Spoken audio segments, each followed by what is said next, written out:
구불구불한 도로를 운전하고 있는데 갑자기 GPS가 작동을 멈춘다고 상상해 보십시오. 당신은 길을 잃었습니다. 당신은 어느 방향으로 가야 할지 알아내려고 노력하지만 모든 방향이 잘못된 것 같습니다. 답답하지 않나요? 글쎄요, 우리 중 많은 사람들이 명확한 방향 없이 그저 올바른 목적지에 도달하기를 바라며 그런 삶을 살고 있습니다. 그러나 여기에 충격적인 진실이 있습니다. 성령님의 인도하심 없이는 당신은 길을 잃은 것입니다. 당신이 수년 동안 얼마나 많은 지혜와 경험을 얻었든 그분의 인도하심 없이는 그저 방황하고 있을 뿐이다. 성령의 인도하심 없이 우리는 혼란 속에 살고 일시적인 것에서 위안을 구하지만 오직 하나님만이 주실 수 있는 영원한 진리와 평안을 놓치게 될 위험이 있습니다. 그리스도를 믿는 신앙인으로서 우리는 우리 삶을 향한 하나님의 뜻에 집중하도록 부름받았고 그러기 위해서는 성령의 인도하심이 필요합니다. 더 이상 내일 할게요 라고 말하지 않아도 됩니다. 더 이상 더 나은 시즌을 기다릴 필요가 없습니다. 오늘은 변화를 만드는 날입니다. 그러므로 만약 당신이 더 깊이 들어갈 준비가 되었다면 당신의 삶의 모든 영역에서 성령의 인도하심을 받는 방법을 배울 준비가 되었다면 나는 준비되었습니다, 성령님이라고 말하십시오. 성령의 인도를 받는 첫 번째 단계는 간단하지만 심오합니다. 이것은 쉬운 결정처럼 들릴지 모르지만 저는 이것이 예수의 제자로서 당신이 하게 될 가장 중요한 결정 중 하나라는 것을 말하고 싶습니다. 그리스도인의 삶은 우연히 살아가는 것이 아닙니다. 그것은 당신이 우연히 발견하거나 표류하는 것이 아닙니다. 그것은 뒤돌아보지 않고 전심으로 예수를 따르기 위한 의도적인 선택, 즉 매일의 선택의 삶입니다. 예수는 누가복음 9장 62절에서 누구든지 쟁기에 손을 대고 뒤를 돌아보는 자는 하나님의 나라에 합당하지 않다고 말씀하십니다. 다른 말로 하면 당신이 예수를 따르기로 결심하는 순간 당신은 쟁기에 손을 얹는 것입니다. 여러분은 새로운 삶의 방식, 새로운 목적, 새로운 여정으로 들어서고 있습니다. 그러나 망설이거나 다시 생각할 여지가 없습니다. 뒤돌아볼 필요가 없습니다. 우리가 이 여정을 시작하면 하나님은 우리 안에서 일하기 시작하시며 뒤를 돌아보려는 유혹은 얼마나 많은 변화가 아직 이루어져야 하는지를 보여주는 신호일 수 있습니다. 밭을 갈고 있는 농부를 상상해 보십시오. 만약 그가 계속해서 뒤를 돌아본다면 줄은 비뚤어지고 작업은 고르지 않을 것이며 수확에 영향을 미칠 것입니다. 우리도 마찬가지입니다. 우리가 항상 세상을 돌아보며 우리가 무엇을 놓치고 있는지 궁금해하고 우리가 무엇을 두고 왔는지 후회한다면 우리는 초점을 잃게 될 것입니다. 우리의 영적 성장은 저해될 것이며 우리는 하나님의 왕국에서 무능하게 될 것입니다. 그러므로 첫 번째 단계는 무슨 일이 있어도 예수를 따르겠다고 결심하는 것입니다. 감정은 변하기 때문에 이 결정은 당신의 감정에 근거할 수 없다. 상황이 변하기 때문에 당신의 상황에 근거할 수 없습니다. 그것은 당신이 남은 생애 동안 예수를 따를 것이라는 확고하고 흔들리지 않는 결심에 기초해야 합니다. 이것은 영원한 것들에 시선을 두는 것의 중요성을 말해줍니다. 일단 마음을 정하고 나면 여러분의 초점은 지상의 방해 요소에서 하늘의 목적으로 옮겨갑니다. 제가 여러분에게 묻겠습니다. 여러분은 결심을 굳혔습니까? 아니면 여전히 흔들리고 있고 여전히 옛 삶의 일부를 붙잡고 있으며 상황이 어려워지면 여전히 세상으로 돌아가는 것을 고려하고 있습니까? 우리가 결심하는 것에 대해 이야기할 때 그것은 단지 구원의 첫 순간에 관한 것이 아닙니다. 그것은 매일의 지속적인 노력에 관한 것입니다. 매일 여러분은 그리스도에 대한 헌신에서 멀어지게 할 수 있는 도전과 유혹, 그리고 주의를 산만하게 하는 것들에 직면합니다. 어쩌면 여러분은 신앙 때문에 친구나 가족으로부터 거절당한 경험을 했을 수도 있다. 어쩌면 당신은 일이 예상한 대로 풀리지 않아 실망을 겪었을 수도 있고, 이제 당신은 낙담했을 수도 있습니다. 그러나 이 말에 귀를 기울이십시오. 예수를 따르는 것은 단지 좋은 시절을 위한 결정이 아닙니다. 삶이 힘들어질 때에도 굳건히 버티는 헌신입니다. 당신이 예수를 따르기로 결심할 때, 당신은 무슨 일이 있어도 돌이키지 않겠다고 결심하는 것입니다. 누가 너를 거부하든, 네가 어떤 실망을 겪든, 어떤 시련이 닥쳐오든 너는 예수를 따를 것이다. 그분의 사랑은 어려움 가운데서 우리를 붙들어 주시며, 길이 험난할 때에도 우리가 계속해서 그분을 따를 때 우리를 변화시켜 주십니다. 초기 제자들에 대해 생각해 보십시오. 그들 중 많은 사람들이 그리스도에 대한 헌신 때문에 박해와 투옥, 심지어 죽음에 직면했습니다. 그러나 그들은 돌아서지 않았다. 그들은 결심을 굳혔다. 그들은 이 세상에 그리스도 예수를 아는 것의 탁월한 가치와 비교할 수 있는 것은 아무것도 없다는 것을 이해했습니다. 예수를 따르겠다고 결심할 때, 그것은 세상을 뒤로하고 떠나기로 결심하는 것임을 이해하는 것이 중요합니다. 그것은 당신이 사람들이나 책임으로부터 자신을 고립시킨다는 것을 의미하지 않는다. 그것은 당신이 더 이상 이 세상의 가치와 시스템에 묶여 있지 않다는 것을 의미한다. 더 이상 돌아갈 곳이 없습니다. 당신은 옛 삶을 뒤로하고 이제 예수께서 당신을 위해 가지고 계신 새로운 삶을 향해 전진하고 있습니다. 그리스도인의 삶은 이 세상의 덧없는 즐거움보다 훨씬 더 많은 것을 제공합니다. 그러나 우리 중 많은 사람들이 막히는 지점이 있습니다. 우리는 타협에 대한 생각이 스며들도록 허용합니다. 우리는 스스로에게 삶이 평온해질 때, 내가 그렇게 바쁘지 않을 때 예수께 온전히 헌신할 수 있을지도 몰라. 나는 내 커리어 목표를 달성하면 하나님을 더 섬길 것이다. 아이들이 다 크면 내 신앙에 대해 진지하게 생각해 볼 거야. 개인적인 필요사항을 돌본 후에는 교회에 더 많이 참여할 거예요. 잠깐 너에게 솔직해질 수 있을까? 그날은 결코 오지 않을 것입니다. 항상 뭔가가 있을 것입니다. 항상 다른 변명, 또 다른 방해, 완전한 헌신을 미루는 또 다른 이유가 있을 것입니다. 그리고 그동안에 당신은 영적인 틀에 박힌 타협의 삶을 살게 될 것이며, 왜 당신이 더 이상 하나님과 가까워지지 않는지 궁금해하게 될 것입니다. 그렇기 때문에 지금 결정을 내려야 합니다. 완벽한 조건을 기다리지 마십시오. 모든 것이 제자리를 찾을 때까지 기다리지 마십시오. 예수께 온전히 헌신할 수 있는 완벽한 시간은 바로 오늘, 바로 지금입니다.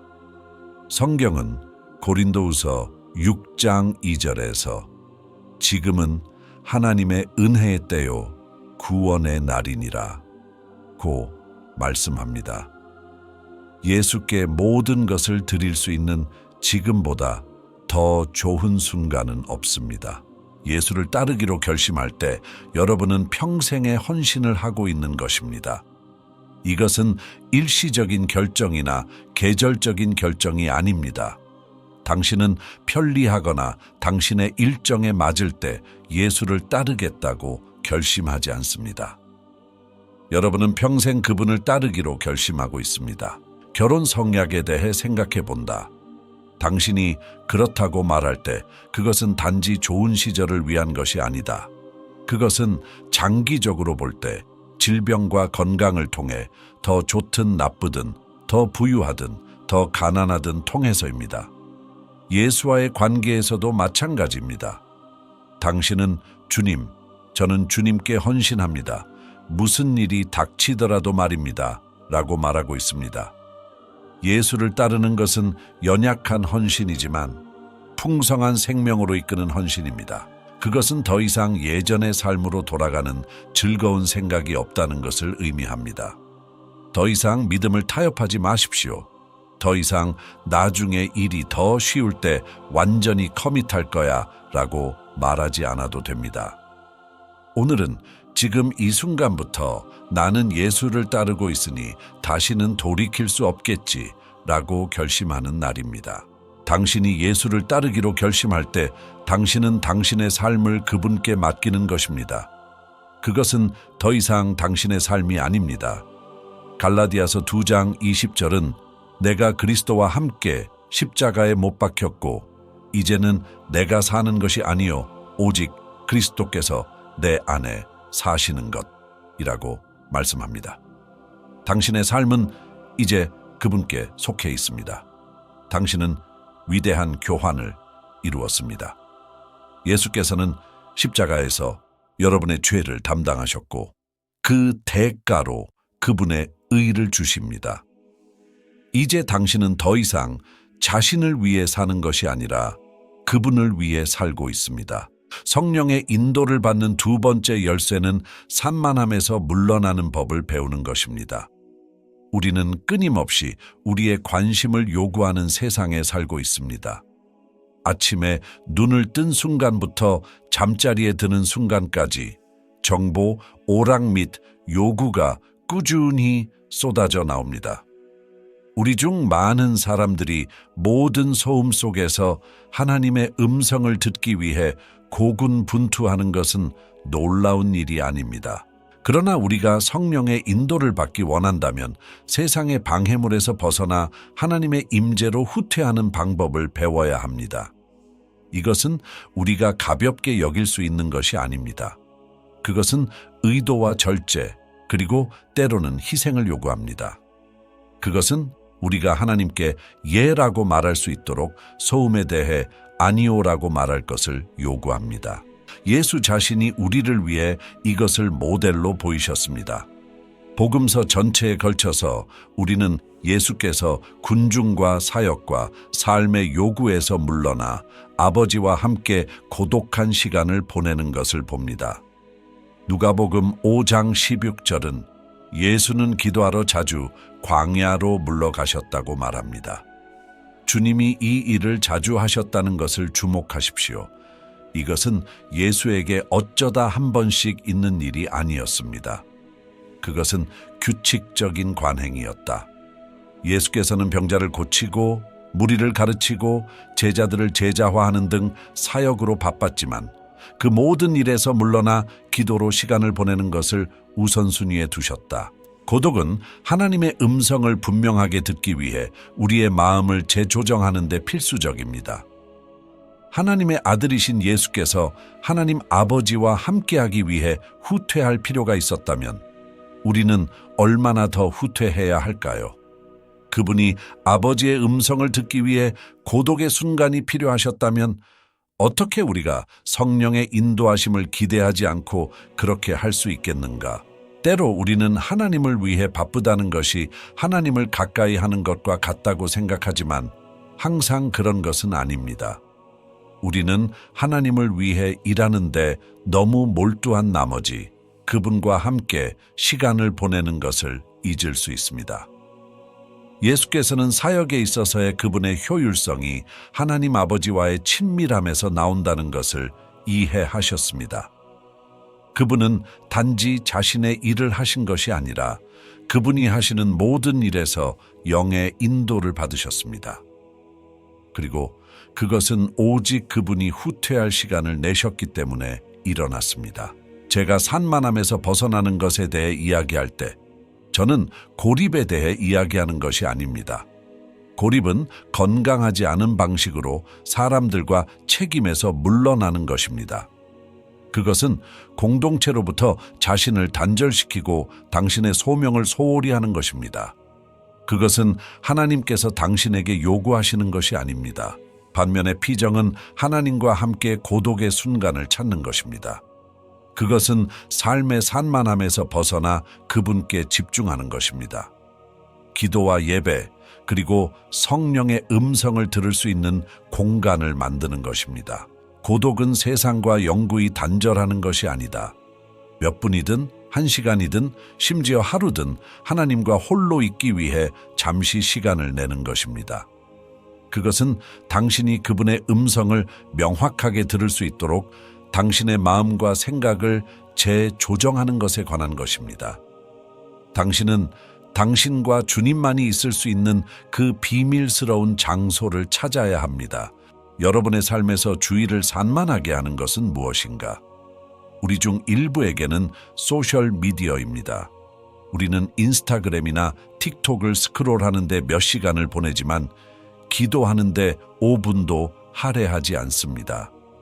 다른 사람들에게는 오락입니다. 우리는 넷플릭스 쇼를 몰아보지만 며칠 동안 성경을 펴지 않았습니다. 어쩌면 당신에게는 바쁜 삶, 즉 일, 가족, 책임 등이 당신을 하나님과의 시간으로부터 멀어지게 할 수도 있습니다. 그것이 무엇이든 그것이 하나님과의 관계에서 당신을 방해하고 있다면 그것은 해결되어야 합니다. 그리고 저는 이런 것들이 본질적으로 나쁘다고 말하는 것이 아닙니다. 소셜미디어나 쇼를 보거나 가족과 시간을 보내는 것은 잘못된 것이 아닙니다. 그러나 이런 것들이 하나님과 함께하는 시간을 몰아내기 시작하면 그것들이 문제가 됩니다. 그렇기 때문에 정기적으로 그러한 방해 요소에서 벗어나 주님께 다시 초점을 맞추는 것이 중요하다. 이것에 대해 의도적이어야 합니다. 그것은 저절로 일어나지 않을 것입니다. 후퇴할 시간을 내야 합니다. 이러한 후퇴의 일부에는 특정 관계를 놓아주는 것도 포함될 수 있습니다. 이것이 어려울 수 있다는 것을 알지만 여러분의 삶에는 여러분이 영적으로 성장하는데 도움이 되지 않는 관계들이 있습니다. 당신을 하나님께로 밀어내기보다는 하나님으로부터 멀어지게 하는 사람들이 있습니다. 고린도후서 6장 14절은 믿지 않는 자와 멍에를 함께 매지 말라. 의로움과 간악함의 공통점은 무엇인가? 아니면 빛이 어두움과 무슨 교제를 나눌 수 있겠는가? 이것은 당신이 믿지 않는 사람들과의 모든 접촉을 끊는다는 것을 의미하지는 않지만 당신의 가장 가까운 관계, 당신의 가장 영향력 있는 우정은 당신이 그리스도와 동행하는 것을 격려하는 사람들과 함께 있어야 한다는 것을 의미합니다. 우리 중 일부는 우리를 타협의 자리에 머물게 하는 관계에 매달리고 있습니다. 어쩌면 그것은 우정일 수도 있고 낭만적인 관계일 수도 있고 심지어 당신의 삶을 향한 하나님의 계획에서 멀어지게 하는 사업, 파트너십일 수도 있다. 성령님께서 어떤 관계를 내려놓으라고 이끄신다면 순종해야 합니다. 여러분의 영적 성장을 방해하는 것을 붙잡지 마십시오. 성령의 인도하심을 받는 세 번째 열쇠는 예수를 온전히 의지함으로써 당신의 열정을 다시 불태우는 것입니다. 요한복음 15장 5절에서 예수는 심오하면서도 겸손하게 하는 말씀을 하십니다. 여러분은 나뭇가지입니다. 내 안에 거하는 자들과 내가 그들 안에 거하는 자들은 많은 열매를 맺을 것이다. 나 없이는 아무것도 할 수 없거든. 잠시 생각해 보십시오. 그분 없이는 우리는 아무것도 할 수 없습니다. 어떤 것들은 아닙니다. 작은 것들이 아닙니다. 우리가 예수께 의존하고 있다는 것을 더 많이 인식할수록 우리 삶에서 더 많은 열매를 보게 될 것입니다. 그러나 우리가 우리 자신의 능력이나 지혜를 의지하여 우리 자신의 힘으로 그리스도인의 삶을 살려고 한다면 결국 공허한 결과를 맞이하게 될 것입니다. 이것이 바로 우리가 매일 필요로 하는 의존성이며 우리가 깨어나는 순간부터 예수께 기대는 것입니다. 오늘날의 문화에서는 독립적인 사고방식을 채택하기 쉽습니다. 세상은 우리에게 너 자신이 되라, 너 자신의 길을 개척하라, 자급자족하라고 말한다. 우리 삶에 대한 책임을 지는 것이 잘못된 것은 아니지만 성경에는 자립의 반대를 가르치는 깊은 진리가 있습니다. 그리스도인의 삶은 모든 것을 혼자서 하는 것이 아닙니다. 그것은 모든 것을 예수께 의지하는 것에 관한 것입니다. 그분은 우리의 근원이요, 우리의 힘이요, 우리의 지혜이요, 우리의 인도자이십니다. 여러분 중 어떤 사람들에게는 이 시점이 개인적으로 느껴질 수 있는데 아마도 한때 여러분의 마음이 예수에 대한 열정으로 불타올랐을 것이기 때문일 것입니다. 당신은 주님을 위해 불타올랐습니다. 성령으로 충만하고 말씀을 읽기에 흥분하고 기도하기를 열망하고 하나님의 임재를 더 갈망했습니다. 그러나 시간이 지남에 따라 삶의 산만함, 직면한 도전, 심지어 실망이나 좌절로 인해 열정이 식었습니다. 한때 타오르던 마음의 불이 깜빡이는 불이 되었고 어떻게 하면 하나님과 깊은 연결이 있는 그 자리로 돌아갈 수 있을까? 라고 고민하고 있습니다. 먼저 당신이 지금 있는 곳이 바로 그곳이라면 하나님은 당신을 실망시키지 않으신다는 것을 말씀드리고 싶습니다. 그분은 여러분이 겪는 어려움을 이해하시며 여러분에 대한 그분의 사랑은 조금도 변하지 않았습니다. 그분이 원하시는 것은 당신의 마음속에 그 불을 다시 지피는 것이며 당신을 그분과의 깊은 열정과 친밀함의 장소로 다시 데려오는 것입니다. 요한계시록 2장 4절에서 5절은 예수께서 에베소 교회를 향하여 하신 말씀을 상기시켜 줍니다. 내가 이것을 너희를 원망하노니 너희가 처음에 가졌던 사랑을 버렸도다. 당신이 얼마나 멀리 떨어졌는지 생각해 보십시오. 회개하고 처음에 하던 일을 하십시오. 예수는 당신을 정죄하는 것이 아니라 사랑의 관계로 다시 초대하고 계십니다. 그분은 당신의 첫사랑으로 돌아가고 한때 당신의 마음속에서 그토록 밝게 타올랐던 그 열정에 다시 불을 붙이라고 당신을 부르고 계십니다. 이제 중요한 것이 있습니다. 그 열정은 혼자서는 다시 불 붙일 수 없습니다. 성령의 불은 순전히 의지력이나 노력으로 만들어낼 수 있는 것이 아닙니다. 이것은 여러분이 예수께 항복하고 성령님께서 여러분 안에서 역사하시도록 허락할 때 일어나는 일입니다. 이것이 바로 예수께서 나 외에는 너희가 아무것도 할 수 없다고 말씀하신 의미입니다. 예수에 대한 열정, 하나님에 대한 사랑, 그분을 따르고자 하는 열망, 이 모든 것은 근원이신 예수와 연결되어 있는 데서 비롯됩니다.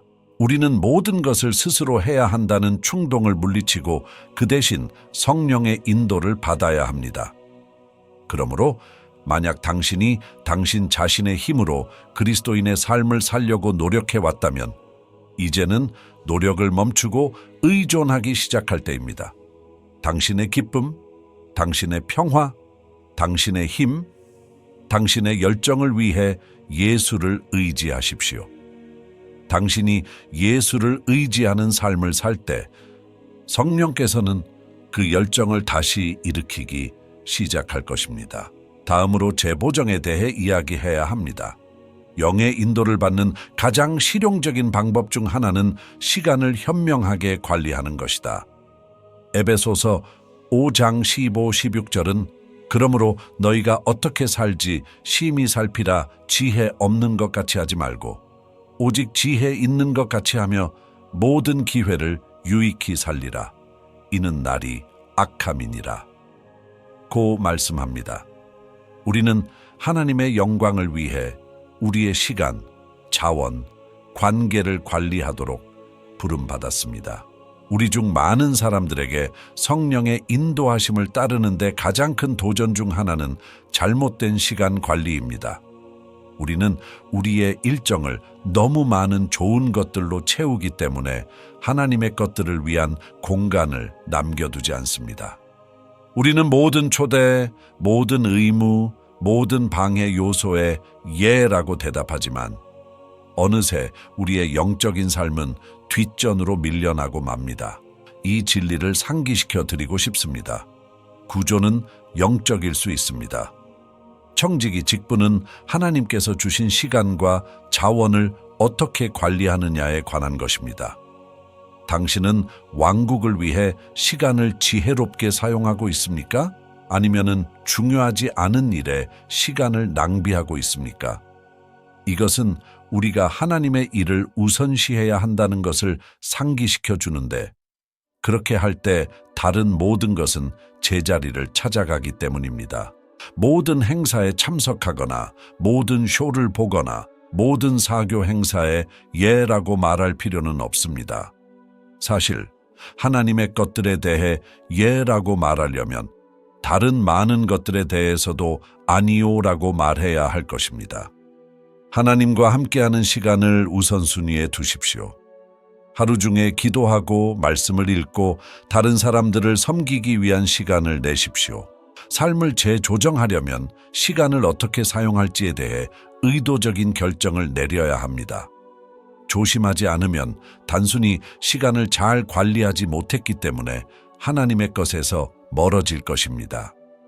당신의 삶에서 성령의 인도하심 구조를 연습하기 시작하고 당신의 영적 감수성이 어떻게 자라나기 시작하는지 지켜보십시오. 마지막으로 마지막 단계는 다시 참여하는 것입니다. 사도행전 2장 42에서 47까지 우리는 초대교회가 깊고 의미 있는 관계를 맺으며 서로 관계를 맺는 것을 볼 수 있습니다.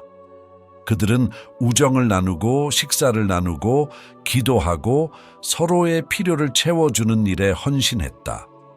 그들이 이렇게 하는 동안 주님께서는 그들의 수를 날마다 늘리셨다.